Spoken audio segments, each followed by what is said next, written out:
Good morning बच्चों। देखिए अभी इसका भी संकेत यहाँ हमने लिख दिया है, ध्यान दीजिएगा। ये 10वां पद है, भ्रमर गीत का 10वां पद है।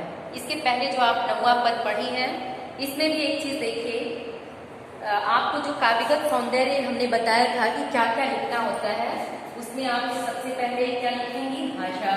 तो उसकी भाषा क्या थी? उसकी या पूरी भ्रमर गीत की आखिर किसमें लिखा गया है? ब्रजभाषा में। और छंद क्या है? ये पद है, क्योंकि ये पूरा गाने योगी है। इसके बाद आपका आता है अलंकार। तो देखिए यहाँ अनुयुक्ति के द्वारा हर बात को स्पष्ट किया गया है। यहाँ ये दृष्टिगुप्त पद भी इसको कहते हैं, अनुयुक्ति अलंकार भी है, और जगह जगह अनुप्रास की भी छटा है।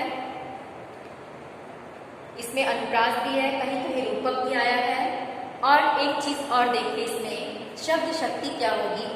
अभिधा, लक्षणा, व्यंजना, 3 शब्द शक्तियां बताई गई हैं, लेकिन इसमें पूर्ण रूप से व्यंजना शब्द शक्ति है।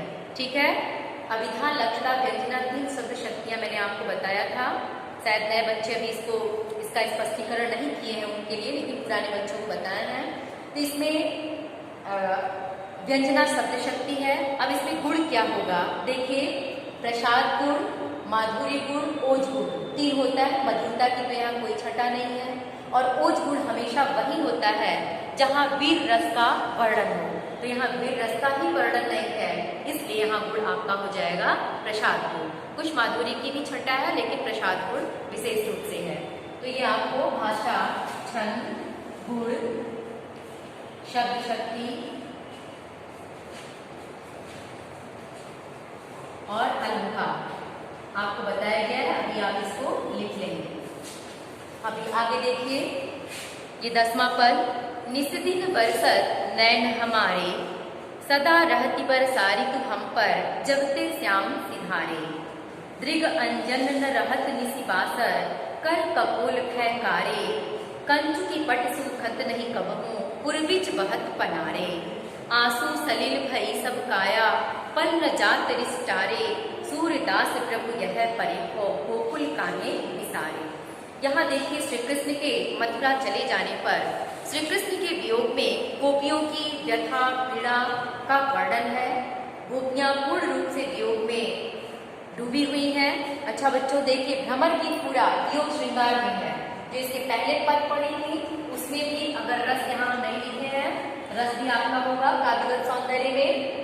एक चीज छूटा है, रस आपका, तो रस क्या होगा? वियोग। इसको वियोग श्रृंगार आप कहिए या विप्रलम्ब श्रृंगार। इस वियोग रस, इसमें क्या है? पूरी भ्रमर गीत आपके वियोग श्रृंगार में ही है। तो यहाँ वियोग श्रृंगार को ही विप्रलम्ब श्रृंगार भी कहते हैं, ध्यान दीजिएगा। क्योंकि यहाँ नायक नायिका दोनों एक दूसरे से अलग है, इसलिए यहाँ विप्रलम्ब श्रृंगार है। तो देखिए, गोपियां श्री कृष्ण के विरह में व्यथित हैं और अपनी व्यथा का वर्णन करते हुए कहते हैं कि निस्दिन बरसत नैन हमारे। ये बात कह कौन रहा है? गोपियां। किस कारण? श्री कृष्ण के वियोग में व्यथित होने के कारण। तो निस्दिन बरसत नैन हमारे, श्री कृष्ण के वियोग में हमारे नेत्रों से आंसू की वर्षा। निस्दिन, निस माने रात और दिन माने दिन, तो दिन और रात हमारी आंखों से आंसू की वर्षा होती रहती है। किसके आंखों से? गोपियों की आंखों से। निस दिन, निसी माने रात, दिन माने दिन, दिन रात आंसू की वर्षा होती रहती है, क्योंकि कृष्ण हमें छोड़कर मथुरा चले गए हैं, जिनके पीड़ा को हम झेल नहीं पा रहे हैं। सदा रहती बरसारी तू हम पर, जब ते श्याम सिधारे। इस प्रकार जब से श्री कृष्ण हमें छोड़कर ब्रज से मथुरा गए, तब से ऐसा लगता है जैसे सदैव हमारे ऊपर ही वर्षा ऋतु छाई हुई है। क्यों? क्योंकि दिन और रात आंखों से अश्रु की धारा प्रवाहित हो रही है। इस कारण ऐसा लगता है जैसे वर्षा ऋतु हमारे ऊपर ही छा गई हो। दृग अंजन न रहत निसी बासर। निसी माने रात, बासर माने दिन। ध्यान दीजिएगा, निसी का शाब्दिक अर्थ रात, बासर का शाब्दिक अर्थ क्या है? दिन। बासर विधाता सूर्य को कहते ही हैं। तो दृग अंजन, दृग माने नेत्र, अंजन माने काजल। तो दृग अंजन न रहत निसी बासर, कर कपोल भय कारे। कर माने हाथ, कपोल माने गाल। तो आप आंखों में ही काजल लगाती हैं, जब आंखों से आंसू बहेगा तो काजल बह के कहाँ आएंगे, हाथ से पोंछेंगे, हाथ पे लगेंगे और हमारे गाल पे लगेंगे। तो दृग अंजन न रहत निसी बासर, हमारे आंखों में एक पल के लिए भी, चाहे दिन हो चाहे निसी बासर, चाहे दिन हो चाहे रात हो, काजल टिकने का नाम नहीं लेता। कर कपूर भय कारे, हमारे हाथ और गाल दोनों ही काले हो जाते हैं। कंचू की पट सूखत नहीं कबहूं, कंचू की जो हम चोली धारण करते हैं, कंचू की पट सूखत नहीं कबहूं, उर्विच बहत पनारे। जब आप कभी रो के देखिएगा, अनुभव करिएगा, जब आप रोते हैं तो आंसू कहाँ गिरता है, टपकता है। तो हमारी जो ये धारण की हुई चोली है ये भीगेगी। जब आंसू की धारा बहुत ज्यादा गिरेगी तो हमारी चोली भीग जाएगी। यही गोपियां कहती हैं कि कंचू की पट सूखत नहीं कबहूं, हमारी चोली कभी सूखने ही नहीं पाती है। और उर्विच बहत पनारे, ऐसा लगता है कि हमारे हृदय के बीच से ही पनारा बह रहा हो। उर्विच, उर माने हृदय, तो हमारे हृदय के बीच से ही पनारा प्रवाहित हो रहा है। ये तो अतिशयोक्ति अलंकार इसको कहेंगे, क्योंकि इतने अश्रु की धारा तो नहीं बहेगी जिसको पनारा का रूप दिया जाए। लेकिन यहाँ कवि का वर्णन है गोपियों के संदर्भ में, तो अतिशयोक्ति अलंकार भी इसको हम कह सकते हैं। आंसू सलिल भई सब काया, पल न जात रिस टारे। इस प्रकार गोपियां कहती हैं कि आंसू सलिल भई सब काया, हमारा संपूर्ण शरीर ही जल युक्त हो गया है। और पल न जात रिस टारे, एक पल के लिए भी यह टलने का नाम नहीं लेता। सूरदास प्रभु यह परीखो गोकुल कान्हे विसारे। सूरदास जी कहते हैं, गोपियां बार बार यही कहती हैं कि हे प्रभु, आप हमें छोड़कर गोकुल क्यों चले गए। विसारे माने हमें भूलकर गोकुल क्यों चले गए, क्यों ब्रजवासियों को आप छोड़ दिए। ये बात कौन कह रहा है, सूरदास जी कहते हैं। किसकी बात को, गोपियों की बात को। गोपियां कहती हैं कि हे प्रभु कृष्ण, आप हमें छोड़कर ब्रज से मथुरा क्यों चले गए। तो यहाँ बार बार वो अपनी पछतावा को प्रकट कर रही हैं कृष्ण के संदर्भ में।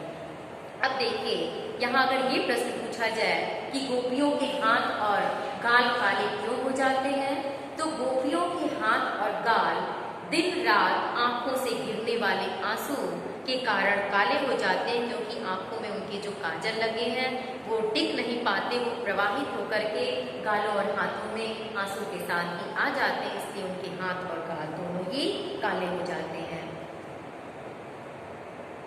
अब यहाँ देखिए एक प्रश्न और ये आ सकता है कि सदा उनके ऊपर वर्षा ऋतु क्यों छाई रहती है। गोपियों के ऊपर सदा वर्षा ऋतु क्यों छाई रहती है। तो कृष्ण के वियोग में वो इतनी व्यथित हैं कि उस व्यथा के कारण वो हर पल वियोग के आंसू बहाती रहती हैं, जिससे हर पल आंसू के गिरने के कारण उनका संपूर्ण शरीर ही जल युक्त हो गया है। इसलिए लगता है कि सदैव वर्षा ऋतु ही छाई है, क्योंकि हर पल उनके नेत्रों से अश्रु की धारा प्रवाहित हो रही है। तो थैंक यू बच्चों, जो 2-3 प्रश्न आपको दोनों पद से बताए हैं उसको आप लिख लीजिएगा। इसमें भी देखिए भाषा इससे ही ब्रज होगी, छंद ये भी ये पद होगा, इसमें भी शब्द शक्ति आपकी लक्षणा होगी। इस पद में यहाँ गुण, सॉरी यहाँ गुण है ये, तो गुण आपका माधुर्य है, शब्द शक्ति यहाँ लक्षणा है, और रस आपका ये विप्रलंब होगा। अलंकार में आपका देखिए अनुप्रास में जो अंत्या विद्या राटा श्रुत्या 5 भेद है, उसमें अनुप्रास अलंकार का ही इसमें भाव छुपा हुआ है। कर कपोल, यहाँ भी अनुप्रास अलंकार है आपका। थैंक यू बच्चों, मुझे लगता है, उम्मीद है कि आप समझ गई होंगी। आज इस दोनों पद की व्याख्या ध्यानपूर्वक समझ करके इसका प्रसंग आप लिख लेंगे। इससे संबंधित जो 2-3 प्रश्न बताएगा सिर्फ उसका भी उत्तर आप लिख लेंगी, तो कुछ भी पूछा जाएगा तो आप करने में सफल होंगी। प्रतिदिन 2 ही पद पढ़ाए जाते हैं, अगर आप लिखती जाएंगी तो आपके लिए अच्छा होगा, आपके लिए ही आसान होगा। और आज ही मैंने आपको भारतवर्ष उन्नति कैसे हो सकती है उस पाठ से एक गद्यांश, जो प्रथम गद्यांश है, उसका प्रश्नोत्तर लिखकर भेजी हूँ। तो जैसे उससे प्रश्नोत्तर पूछे गए हैं, ठीक उसी तरह से किसी भी गद्यांश से प्रश्नोत्तर पूछे जाएंगे। तो जब आप पाठ को कायदे से समझी होंगी पढ़ाते समय, तो आपको कोई परेशानी नहीं होगी। कोई भी प्रश्न पूछा जाएगा उसका उत्तर आप लिख लेंगे।